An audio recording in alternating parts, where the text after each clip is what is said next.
Business WA, and I'm sharing my story today.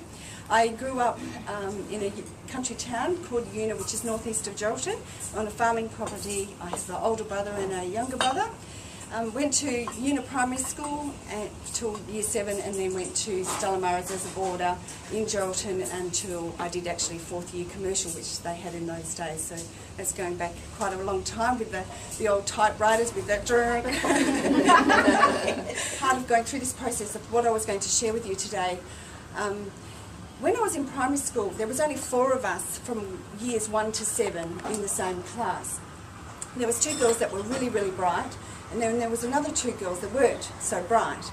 And I was in the one over here that wasn't so bright. And our school teacher that we had at the time, I won't mention his name, but he was a very big, dominating man who had big fingers, and he was really, really scary.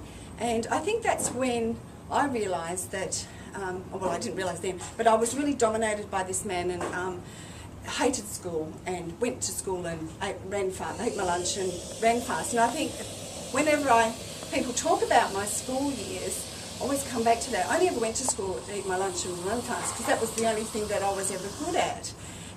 And we were always programmed that we were always going to go to boarding school, so leaving home at 12 years old to go to boarding school was never really an issue. And left school and worked in accounts department, and then I had my first boyfriend who asked me to marry him when I was 17. So I did, because I thought, oh, maybe no one will ask me to, get married. So we got married, and we had 2 children, Sean and Natalie. We lived in Rowe on a farm, and we were there for 10 years, and then the journey goes on there. But leaving my first husband was the first time that I think ever I actually did what I really wanted to, thought that I could do something if I wanted to, and that was a huge step, which you're not proud of, but it's something that happens in your life, and you sort of take it on board that you learn something from that 10 years of marriage. So going from 1987 to now, and since the last few years I've been doing a lot of personal development, and it's only then that I realised that this school teacher that I had in primary school was extremely detrimental to my growing up and my impressionable years. So no, I haven't always been a confident person, but I've gained confidence along the way, as you do if you allow yourself to grow.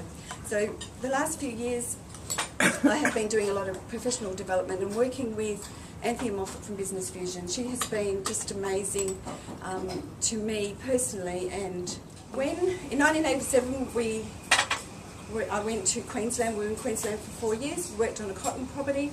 I drove trucks and tractors and cotton harvesters and cotton modules and worked like any man, and had a really, really great time. We came home to Geraldton for a short time. Then we went to Kalgoorlie and worked there for 4 years. I worked at the Kalgoorlie mine as a classified supervisor, and so we actually got married in 1995, so we were together 8 years prior to getting married. And because I had 2 children, my husband had none. So I said, look, if you want to have any children, now's the time. You've got 1 year. So we have to get married first. I said, okay. So this was the April of, must have been 94. And I said, okay, October being my birthday, we'll get married in October or April next year. He said, April next year. I thought, right. As it happened, we got married in April 95. I was pregnant when we got married. We bought our first truck in October 95. We shifted from Kalgoorlie to Perth in 1995, and Mitchell was born in December 95. So 1995 was absolutely huge. So we became self-employed, married, and had a baby, and shifted to Perth. So from then on, actually, Gregory was actually working in Albany when Mitchell was born, and he flew home for the 4 hours that it took me to have Mitchell, and then flew back to Albany to go back to work.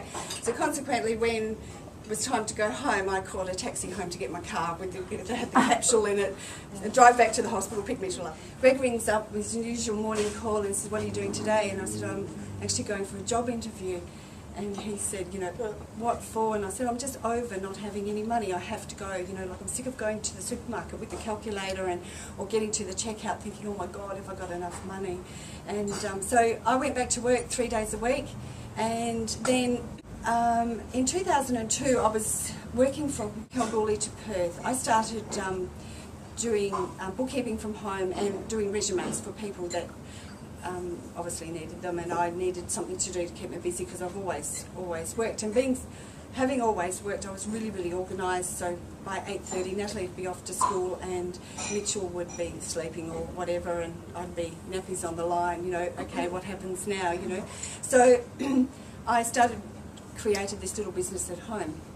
Then I went back to work part-time, and then in 2002, the main road transport people who towed in relevant combinations like B-doubles, road trains, etc., if they were oversized, overmass, etc. So they needed to have systems in place to manage this and to be compliant.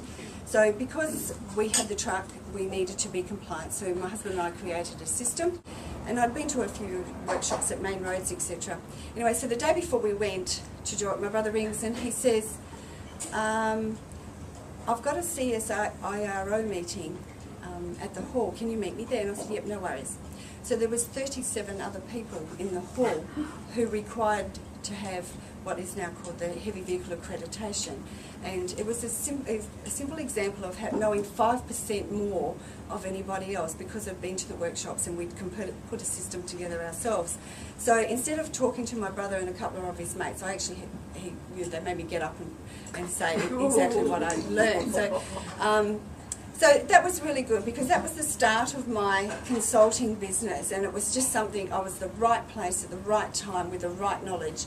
And having the farming background, the transport background, and then going to the workshops and learning what needed to be complied with was just perfect. So I just let it happen. My consulting business ranged from Carnarvon to Katanning to Southern Cross, and it was all in that area, and it grew very, very quickly.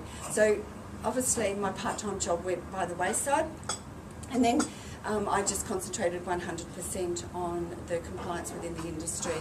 I actually really, really love doing that work because nothing gives you more satisfaction than somebody coming into your office or you going to their place and do it. I don't want to do it.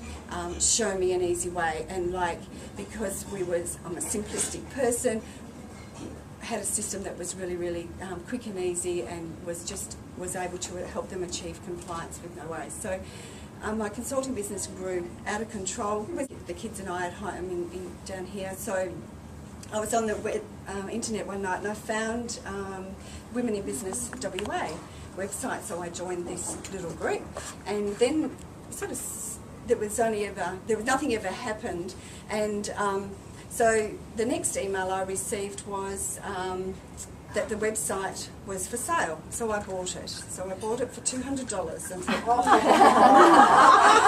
I'm going to do something with this. So that's the beginning of Women in Business WA. Then I spent a lot of time alone and at home, and so I started to develop that.